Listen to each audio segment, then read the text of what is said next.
Le guide de l'auto, une présentation des huiles moteurs Total Énergie et par Anti-Rouille Métropolitain, recommandé par CAA Québec. Bonjour tout le monde, bienvenue à l'émission du Guide de l'auto. Antoine, cette semaine, on met à l'essai le Ford Mustang Mach-E dans son édition Rallye. Ouais. Le Mach-E, ça fait 5 ans qu'il est commercialisé ici. Depuis son entrée sur le marché, il y a beaucoup de compétition qui s'est ajoutée. Exact. Et ce qu'on cherche à savoir aujourd'hui, c'est est-ce qu'il est toujours dans le coup? Est-ce que c'est encore un bon choix? Bien, c'est un véhicule qui a connu beaucoup de succès, hein? Mais particulièrement chez nous, et les chiffres le prouvent. Alors, pour vous donner une idée, en 2024, 51 745 Mach-E ont été vendus à l'échelle nord-américaine. De ce nombre, 20 ont été vendus au Canada et de ce nombre, 12 ont été vendus dans la seule province de Québec, qui représente à peu près 2 du marché nord-américain. Alors, les Québécois l'ont adopté plus que n'importe qui d'autre en Amérique du Nord et ça prouve que c'est un produit qui a connu beaucoup de succès chez nous. Tu le mentionnais, il y a eu des ratés. C'est un véhicule avec lequel on a eu beaucoup de problèmes de fiabilité. Ça s'est heureusement amélioré, mais l'idée de le mettre à l'essai aujourd'hui, c'est effectivement de le comparer avec toute la compétition qui s'est ajoutée et aussi de voir si les améliorations qu'on a apportées au fil des ans portent fruit, si c'est un produit qui est plus efficace qu'à ses premiers jours en 2020-2021. On le met à l'essai dans des conditions hivernales sur le circuit de Mécaglisse et ça tombe bien parce qu'on a une édition Rallye. Oui, une version Rallye qui est tout indiquée pour le genre d'essai qu'on fait aujourd'hui et qui, surtout, n'a pas d'équivalent chez la compétition. On sait qu'on se base sur la version GT Performance ici, mais les modifications qu'on a apportées pour en faire une version GT Rallye sont propres à ce modèle-là. Hyundai, Chevrolet n'a pas d'équivalent à ça. Puis c'est, à mon avis, ce qui fait que le véhicule est vraiment cool. Bon, très voyant aussi dans son jaune assez violent, mais il y a d'autres couleurs, là.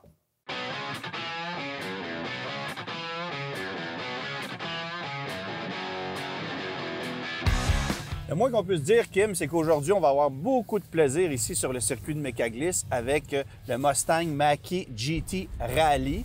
C'est un véhicule qui est bien adapté aux conditions dans lesquelles on l'essaie aujourd'hui. On va certainement avoir plus de plaisir que les caméramans qui sont dehors. Oui. Il fait pas chaud aujourd'hui. Non. Mais c'est une machine qui est vraiment, vraiment le fun pour les conditions dans lesquelles on l'essaie présentement. Oui, puis les modifications qui ont été apportées sur l'édition Rallye sont adéquates là, justement pour ce qu'on fait aujourd'hui. Oui, parce qu'il faut expliquer que oui, il y a des changements techniques, mécaniques qui ont été faits sur ce véhicule-là, mais le véhicule vient avec des pneus qui sont des Michelin Cross Climate qui sont supposés être adaptés pour la conduite hivernale parce qu'ils sont dotés du flocon, là. Et, mais ce qu'on voit, c'est que ça ne l'est pas nécessairement. C'est pas toujours ça. Dans cette situation-là. Oui, exactement. Cosmétiquement, il y a plusieurs changements. La calandre, le becquet, les bandes décoratives à l'extérieur. Les jupes avant, et ainsi de suite. Les roues aussi, ça donne un beau look. Oui, puis dans le 19 pouces versus le 20 pouces sur le GT Performance, qui est quand même intéressant. Évidemment, on a quand même 480 chevaux, 700 livres-pieds de couple. Alors, c'est assez rapide, mais on a une suspension relevée d'1 pouce, un peu plus de débattement. Ce qui est un avantage, évidemment, chez nous au Québec. L'autre avantage, c'est évidemment les 19 pouces, mieux adaptés que le 20 pouces pour nos routes. Oui. Puis on voit ça souvent sur des véhicules électriques, là, du 20, du 21, voire du 22 pouces. Pas génial, là, pour l'autonomie notamment.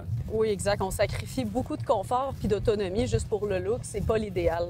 Autre truc qu'on peut mentionner aussi, c'est qu'il y a des plaques de soubassement à la grandeur du véhicule pour mieux protéger les éléments mécaniques, ce qu'on n'a pas sur les autres versions du Mach-E. Un truc que j'ai aimé beaucoup parce que j'ai conduit ce véhicule-là toute la semaine avant qu'on l'amène ici, c'est la suspension du véhicule. C'est une suspension MagnaRide qui est adaptative et en fonction des modes de conduite, évidemment, bien, ça peut quand même te procurer un certain confort. Il y a 3 modes de conduite qui sont imprononçables, là, Whisper, Engage and Unbrilled. C'est bon. Et Unbrilled, bien évidemment, là, tout est débarré. On peut lâcher notre fou et c'est le seul mode où on peut activer le mode Rallye Sport. Évidemment, avec des assistants qui sont moins restrictifs, ça permet justement d'aller en dérapage contrôlé comme on le fait présentement, ce que tu ne pourras pas faire avec les autres modes. Puis évidemment, bien, si tu utilises le mode Whisper, bien, tu vas gagner en autonomie parce que la puissance devient limitée. La gestion de la puissance n'est pas la même que dans le mode dans lequel on est, où là, bien, évidemment, tout est débarré, là. Et un autre truc que je veux mentionner, bon, évidemment, le Mustang Mach-E fête son 5e anniversaire cette année, donc ça fait longtemps qu'il est sur le marché. Beaucoup de concurrents qui sont venus s'ajouter au fil des années. Mais c'est encore un des plus amusants à conduire dans le segment des VUS électriques de ce format-là. Je trouve que la direction est précise, la gestion du poids est pas si mal. Il y a des véhicules qu'on sent beaucoup plus lourds sur le marché. C'est un véhicule qui a gagné en solidité, en fiabilité aussi, heureusement, même si c'est pas encore parfait. Faut dire qu'on partait de loin. On avait des croûtes à manger là-dessus. Oui, oui. Mais n'empêche que c'est un véhicule qui est quand même amusant à conduire. Et même si on n'a aucunement l'impression que c'est une Mustang, parce qu'on nous l'a vendu comme ça initialement, c'est plus le fun à conduire qu'une Ioniq 5. Là. Ça se compare même pas. On a une conduite un peu plus engageante dans la mesure où c'est possible avec un véhicule de ce poids-là, un véhicule électrique, évidemment.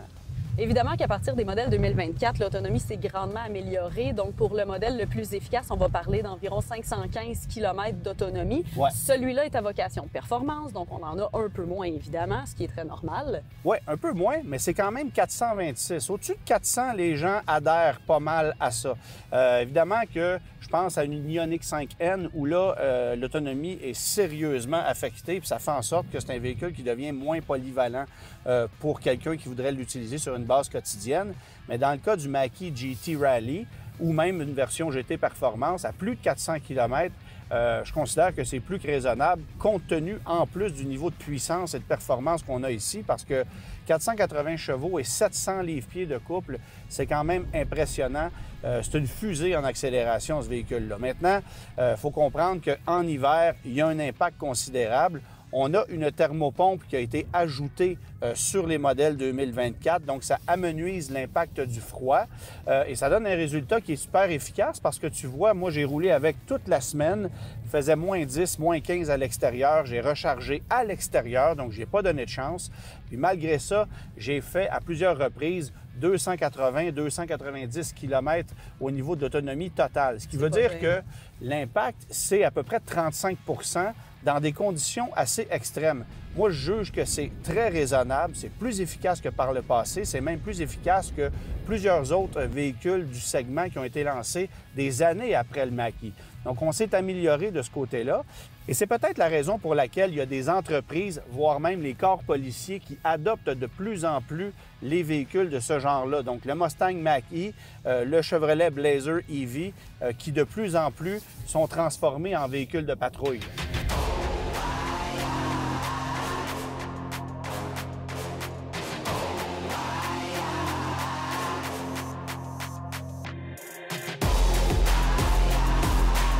Michael, tu sais que tu es un peu perdu. On est à Notre-Dame-de-la-Merci, ici, pas à Montréal. Là. Oui, en fait, on est pas mal loin de Montréal. Mais je te remercie de te prêter au jeu aujourd'hui. Évidemment, tu as amené le premier Mustang Mach-E qui a été monté par la Ville de Montréal pour les corps policiers. En quoi ça consiste? Pourquoi vous faites une transition vers l'électrique avec le Mach-E? Dans ce cas-ci, le Mustang Mach-E, c'est un projet spécifique qu'on a voulu développer dans le cadre d'un programme de sécurité routière. OK. C'est un véhicule qu'on tente de rejoindre une clientèle de jeunes conducteurs pour aborder des thèmes de sécurité routière. Il a été modifié aussi et c'est pas par hasard. Non, exactement. Donc, on voulait développer un véhicule qui allait attirer l'intérêt des jeunes conducteurs pour, par exemple, plaire, mais également pour aussi aborder des thèmes, parler de véhicules modifiés. OK. Parce qu'on a beaucoup d'amateurs de tuning et de véhicules modifiés à Montréal. OK. Donc ce qu'on peut faire, ce qu'on peut pas faire. Exact. Donc, c'est autant de la prévention, de la sensibilisation, mais également, on voulait faire de l'éducation. Donc, expliquer les modifications apportées à notre véhicule, comment on les a fait, ce qui peut être fait et ne pas être fait pour s'assurer que les véhicules soient sécuritaires sur la route. Donc, c'est des endroits comme ici, au circuit Mégaglisse, où nous, on croit que c'est important de se rendre pour, si on veut faire des tests avec notre voiture. Sur la route, évidemment, c'est pas le meilleur endroit, mais en circuit, comme aujourd'hui à Mégaglisse, c'est parfait pour exploiter notre véhicule puis tenter de découvrir comment il fonctionne bien. Exactement, apprendre à mieux maîtriser la machine qu'on conduit à tous les jours puis mieux l'apprivoiser essentiellement. Exact, et sécuritairement. Un patrouilleur, c'est quoi l'avantage d'avoir un véhicule électrique versus un véhicule à essence? Le véhicule électrique, c'est vraiment tout nouveau dans les corps policiers. Pour nous, en milieu urbain, évidemment, c'est un véhicule qui est très intéressant parce que ça a un couple instantané. Donc, pour faire de la patrouille, c'est un véhicule qui va s'insérer rapidement dans la circulation, mais également... Un peu plus rapide qu'une caravane. C'est différent, c'est Ouais. différent.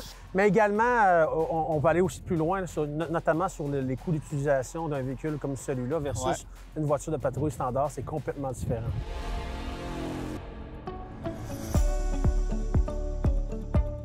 Une garantie prolongée peut s'appliquer aux motos, aux bateaux, aux VR, bref, à tout véhicule avec un moteur.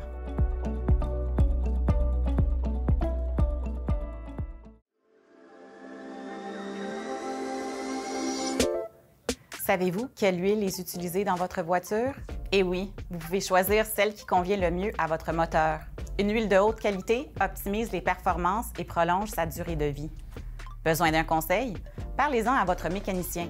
Et pour trouver l'huile idéale, testez LubConsult de Total Énergie.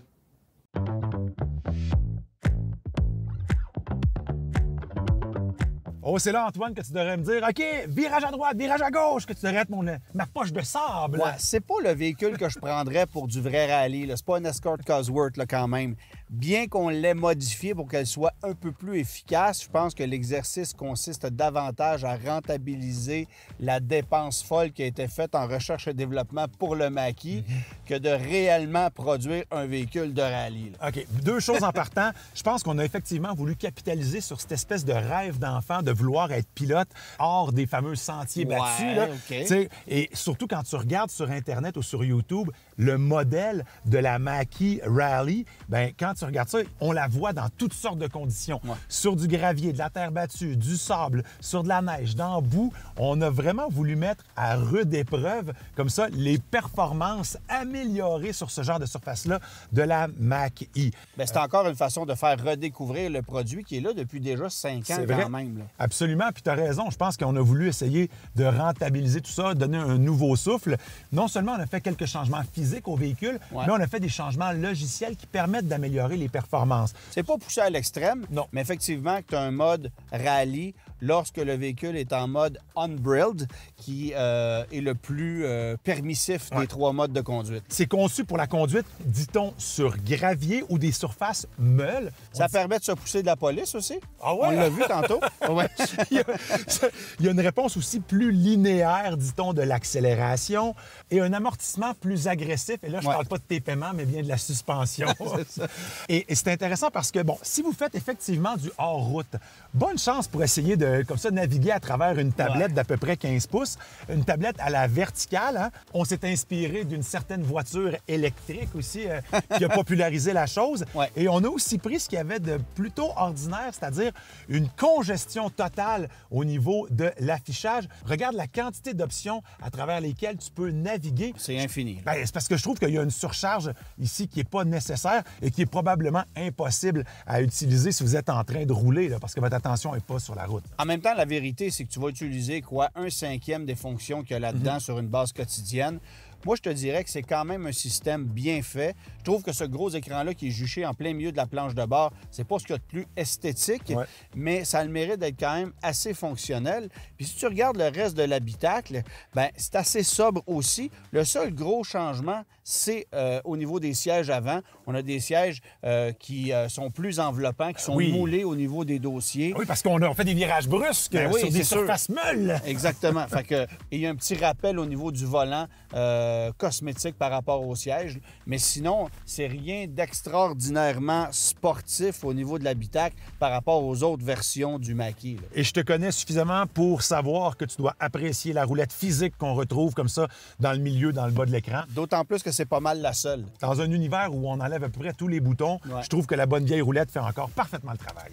Et le Mach-E a quand même certains avantages au niveau utilisation quotidienne. Console centrale avec beaucoup d'espace de rangement. Il y en a sous la coudoir centrale. Il y a de la place en masse à l'arrière, dans le coffre. Il y a un coffre avant aussi qui est très spacieux. Le Frunk! Oui, avantage par rapport aux produits de General Motors qui n'en ont pas. En ce qui me concerne, c'est un avantage. Ouais. Là, il y a bien des gens qui vont dire « Oui, mais dans mon auto à essence, j'en ai pas d'espace en avant. » Non, sauf que là, on peut l'avoir, alors aussi bien en profiter. Donc, c'est pas un véhicule qui, malgré son âge, a l'air fou par rapport aux nombreux nouveaux VUS électriques qui sont arrivés sur le marché dans les 2 dernières années. Puis je trouve que pour ça, il y a quand même une mention d'honneur à faire du côté de chez Ford. OK. Attache-toi. Ah oui? Si le caméraman peut se tasser, on va aller faire des beignes. Alexa, mets-moi de la musique rock.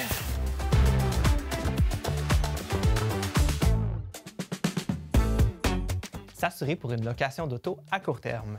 Vérifiez votre assurance auto. Vous avez peut-être déjà une couverture au Canada et aux États-Unis. Voyez si votre carte de crédit offre une assurance et si la responsabilité civile est comprise. Vous devez prendre l'assurance de l'entreprise de location. La formule prépayée est souvent la plus économique.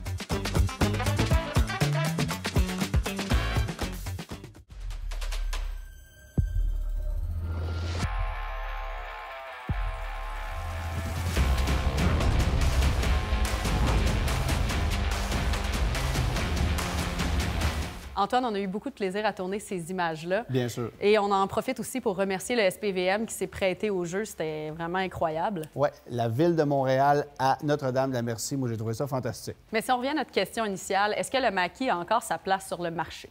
Ben oui, absolument. C'est un véhicule qui a bien vieilli, honnêtement. Évidemment que c'est arrivé sur le marché en 2020, millésime 2021. Les problèmes qu'on a connus sont innombrables. C'est un cauchemar de fiabilité. Il y a des gens qui ont eu aucun problème, mais c'était très inégal au niveau de la qualité et de la fiabilité.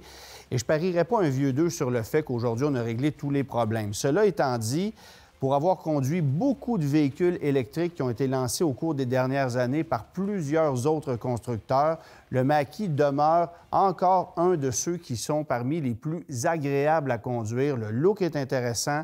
On n'a pas pris une ride au niveau du design. J'ai beaucoup de plaisir à conduire ce véhicule-là. C'est certainement plus agréable qu'une Ioniq 5, qui a beaucoup d'avantages, mais qui est très générique au niveau de sa conduite.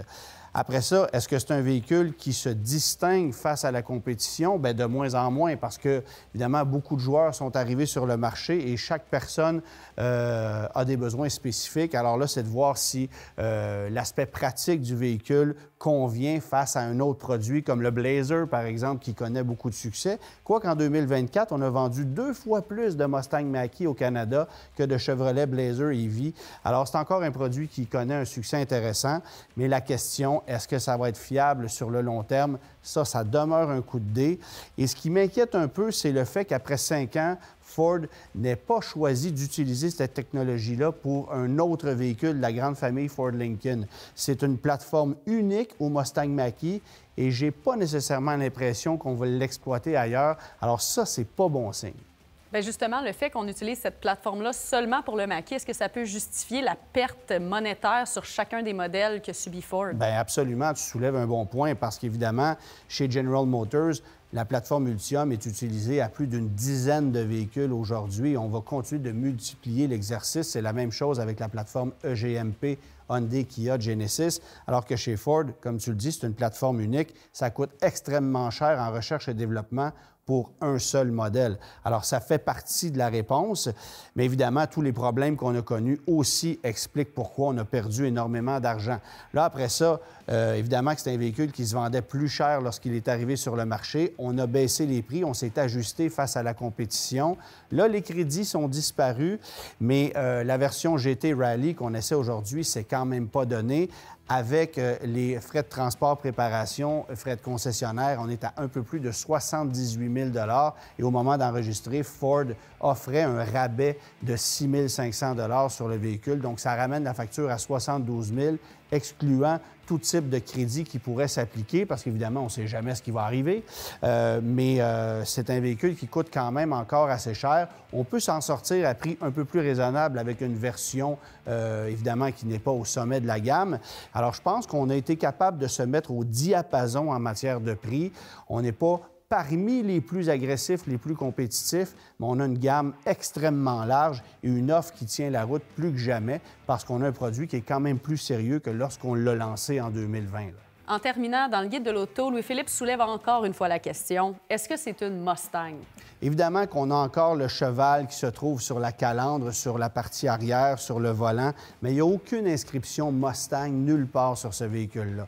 Alors, je pense que si c'était à refaire, on le relancerait comme Ford Mach-E, mais le fait qu'on ait amené le nom Mustang sur ce véhicule-là, ça a permis d'en vendre énormément, ça a permis de faire connaître le produit et ça a frappé l'imaginaire d'un paquet de gens qui n'avaient pas encore un intérêt pour les véhicules électriques. Il faut se remettre 5 ans derrière pour se souvenir qu'à l'époque, la seule compétition, à peu près, c'était le Tesla Model Y. Il n'y avait pas d'autre chose sur le marché. Aujourd'hui, on en rit un peu, mais force est d'admettre que l'exercice marketing que Ford a fait en mettant le nom Mustang sur ce produit